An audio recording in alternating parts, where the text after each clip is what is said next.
Well, hello, sparklers, and welcome to Thoughtful Thursday. I'm Sally Sparks Cousins, and today we are talking about the emotional cycle of an entrepreneur and all the different things we go through with our emotions as we are running our business, trying to stay positive and sometimes being pulled down by our emotions. So, as you're jumping on in, guys, say hi. Really looking forward to chatting with you all today.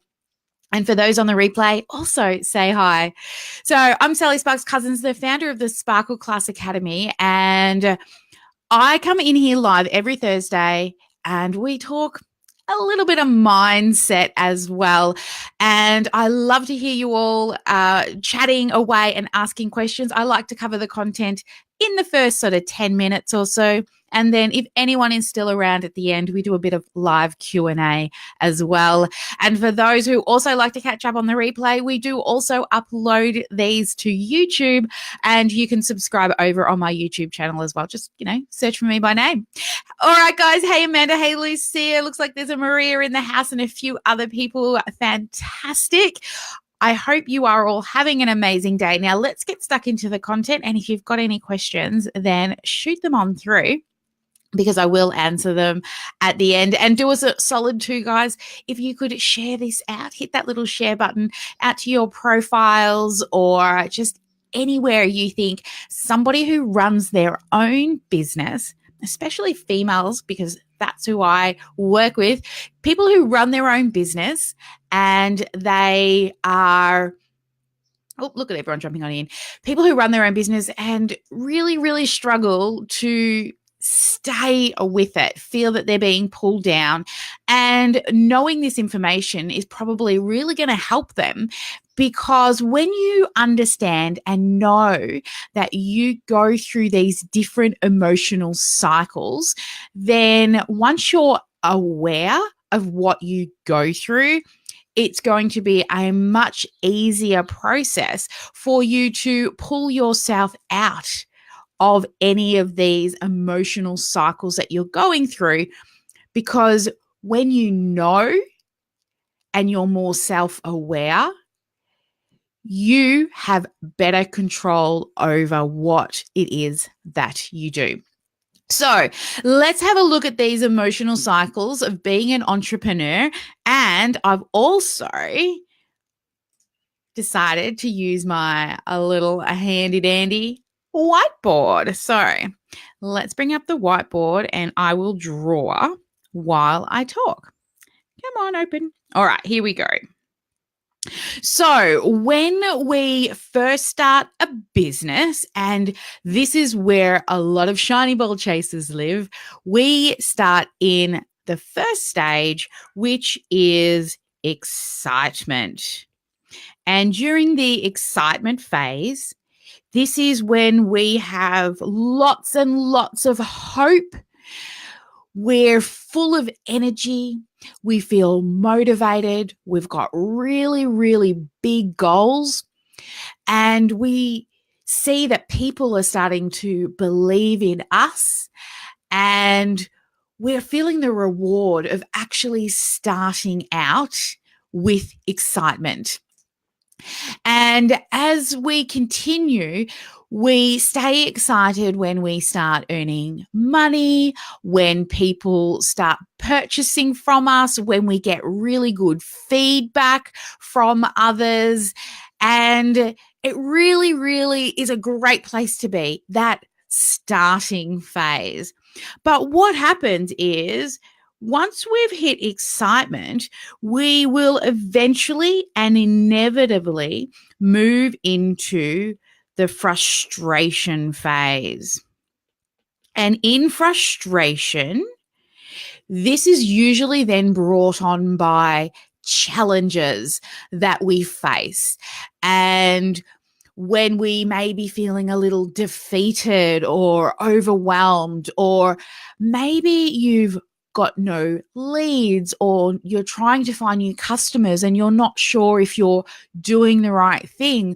Maybe you've had bookings and they've been cancelled for your one-on-ones, or maybe you just are not meeting those goals or hitting those expectations that you thought that you would hit. And this is when frustration starts to hit. Then we move from frustration into doubt.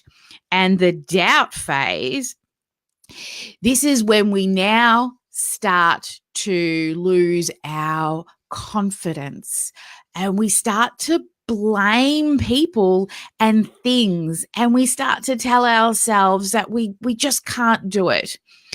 And frustration really breeds doubt. We start to ask ourselves the question, why am I really doing this? Am I really in the right field? Is this really what I should be doing? And you're asking a lot of why or why me questions, and you're starting to look for excuses to blame away these trial phases that you're going through. Now, what happens in doubt? There's two ways you can go when you get to the doubt phase.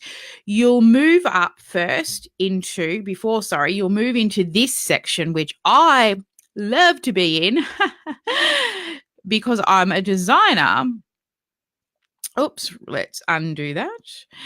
Is creative avoidance. And in creative avoidance, this is where we are now looking for other things to do that will take us away from feeling doubt and frustration. And that could be things like cleaning out the pantry or doing the washing. And we start saying, hey, the kids are, need this and that, or I have to vacuum, or I have to go and do all these other activities. And this is where we really, really start to feel as though we're looking for excuses to not actually do what it was that made us excited in the first place. So once we're in creative avoidance, now this is where you can go one of two ways. The first way, and the way that I hope nobody chooses to go, is we go down here and we turn everything into an excuse. And we start to blame everything for us failing rather than taking control of the situation, rather than stepping up and knowing that you need to do something to change things. You decide to make excuses. Or you could go into here, and this is where I hope everybody ends up, is in the recommitment phase. And in recommitment, this can come organically, like something exciting might happen, and then it gets you to jump back into excitement. But that will not always be the case. You may not have that aha moment that pulls you back into recommitment. You may experience some things that change in your life, and you get these small victories that will be like a catalyst to draw you back into recommitment. But sometimes it takes sheer willpower to choose to get excited and recommit yourself again. And what it can do is starting to look for small things rather than these big, huge goals that we had in that initial excitement phase. Start looking at the little wins that you have in your world. Maybe you've got a new client that has shown success using your product or service. Use that as a way to reinforce and remind yourself why it is that you are doing what you're doing. Find ways to pull yourself back into that excitement phase. And when you're there, do you know what's going to happen? You will get frustrated again, and you'll go through doubt, and you'll get to creative avoidance. And hey, maybe you start making excuses, but you want to move to recommitment, push yourself through to excitement, because again, you know what's going to happen? You're going to get frustrated, go through doubt, creative avoidance, recommitment, excitement, and the cycle continues. But I do have to say, in the early days, when you're first starting your business, what will happen is the excitement phase is a super high because everyone loves starting new things. All the stuff that happens in the middle, that's the hard work. You've got to reach for little tiny goals to help pull you back into recommitment and excitement. This is why I always talk about focusing on one bridge, because if you're building one bridge, it's easier to get to that goal rather than when you're building 5 bridges. It takes you a lot longer to get to those little mini goals. Now, this is total emotional cycle of sales. The longer you're in business, the stronger your mindset becomes, the less often you'll go through these cycles, the longer you'll be able to stay in the excitement and the recommitment phases. In the early days, you'll cycle through these sometimes multiple times in a day, especially when you're struggling with money woes, trying to pay for advertising, trying to, get your business to that point that where that freedom number lies. Where that freedom number lies is where things will get easier. But in the beginning, if you're goaling for $20, $30, $40, $80,000 a month, whatever that freedom number is for you, until you hit that, you are going to go through this cycle. And when you eventually get there, it will start to slow down.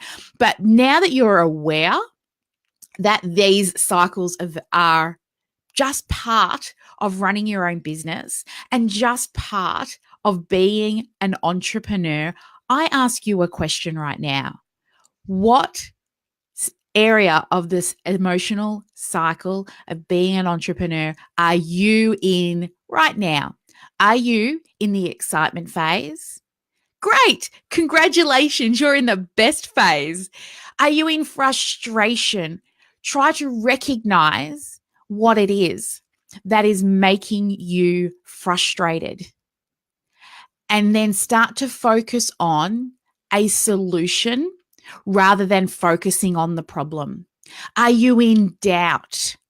If you are in the doubt phase, try to find something to reaffirm why it is that you were so excited to start in the first place. Have a look at your customers around you, what they're achieving, some of those mini goals. Maybe you were able to buy a new pair of shoes or pay for some kids' sporting event. Okay.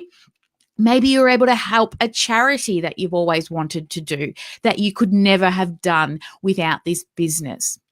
Now, if you're in creative avoidance, and I do love me some creative avoidance, if you are in creative avoidance, hey, we all need to unwind. When I'm unwinding, I'm in creative avoidance. When I need to step away and just remove myself from my business, it's okay. Hey, look, sometimes my creative avoidance might be designing stuff for my business, because I am a graphic designer, so I do a lot of the design stuff inside my business. But sometimes I have a doona day and I decide to do a bit of a Netflix binge. But if that Netflix binge doona day turns into more than a day, then you need to recognize that you are probably now really starting to move into the excuses phase of where you shouldn't be, right? And find something to recommit. But hey, I do love me some creative avoidance. So having some creative avoidance every now and then, that's okay.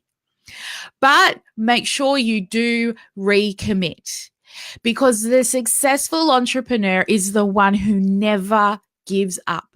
Through all of the stages, through all of the waves that we all go through, you are not unique. We all go through these. So if you have sat through all of this, I want you to tell me, what phase are you in?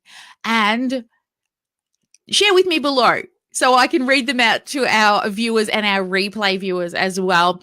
Thank you, everyone. This is the content section of the live. Now, what I'm going to do is I'm going to go back and see who's actually in the room and say hi to everyone. All right, so who have we got in here? Looks like we've got Lucia. Hey, Lucia. Hi, Amanda. And Maria's in the house. Hey, girl. Yes, you're A. Oh, Lucia's in A in excitement. That's fantastic.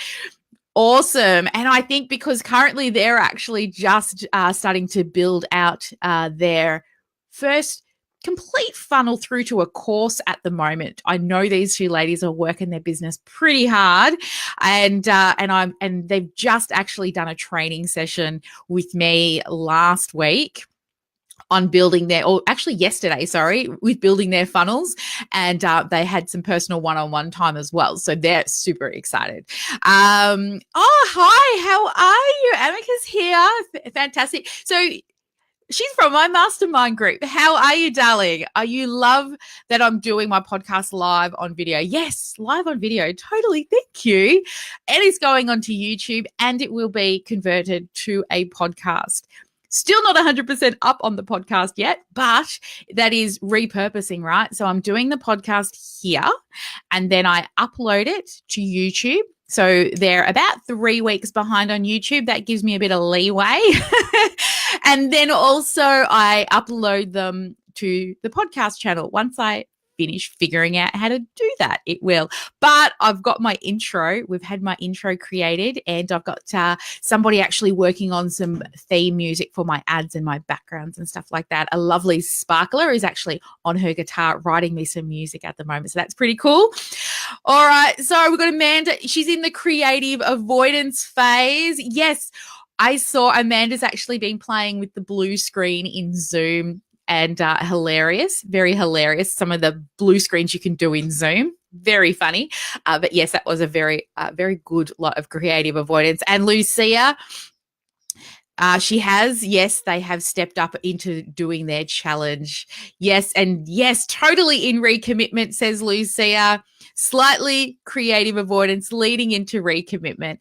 I think also I know that you have been also working with clients. So Amanda is a one-on-one VA, so she's got a lot of clients work. So sometimes it takes her away from her business growth because she does that face-to-face, not done or done for you service, or not done with you stuff. So, hey, and it looks like Kayla's in the house as well, says Lucia. And yay, awesome. Yes, I will drop a link to YouTube. Actually, it may be up the top in the comments of this video. I may have put it up there. I think so. If not, I'll make sure I drop it up in the comments as well. But just look for me by name, Sally Sparks Cousins. That's it. YouTube, Facebook, Instagram, any of those / Sally Sparks Cousins. That's where you'll be able to find me, people. All right, guys. Well, we're coming to the end of a Thoughtful Thursday. If you haven't subscribed for notifications for when I go live, I do send a messenger bot blast out 5 minutes prior to going live. So if you can jump in live, there's a little subscription button specifically for Thoughtful Thursday up there in the comments above. Otherwise, you can catch the replay over on YouTube and soon, hopefully, on the podcast channel as well. All right, guys, have an absolutely fantastic rest of your week. It is November. Oh, it's November. It's my birthday month. Yes, it is. it's my birthday month. So we'll be having some celebrations throughout this month. And I'm planning on doing a lot of really goodies for people inside of the Sparkle World. So keep an eye on your inboxes, keep an eye on your messenger bot, all those sorts of places. I'm going to be sneaking in with some fun, some games, and some giveaways as well. Yes, birthday month, and not just any birthday month. How old do you think I am? Now, I know that's probably something that a lot of people think, oh, we don't really want to answer that. Well, I don't mind. I'm turning 40 at the end of the month. Yes. So life for me begins at 40, and it began at 30, and it began at 20, and it's always beginning every day. But yes, I turned 40 this month. My goal for my 40th was to go skydiving with my dad and my brother-in-law, because I've never been. But because I had eye surgery this year, I've actually been told by my eye surgeon, that's why I've got this crazy eye now, I've been told I'm not allowed to go skydiving ever. So there goes that bucket list item. Oh, well, I think I would prefer my sight over skydiving. So I'm going to actually see I was thinking the other day, I might actually see if I can go and do that, the hand gliding one, because I'm not going up into that pressure up there. So maybe I'll be allowed to jump off a cliff and go hand gliding. Maybe. We shall see. I can still fly in a plane. Yes, I can still fly in a plane, but I can't jump out of a plane. Apparently, that's no good for my eye. So anyway, it is what it is. What are you going to do? Anyway, lovelies, have a fantastic rest of your day, morning, evening, or night, whenever you are watching or listening to this. Of course, and never let anyone dull your sparkle, and make sure you get at least one income-producing activity done every single day. All right, guys, I'll catch you next time. Bye for now.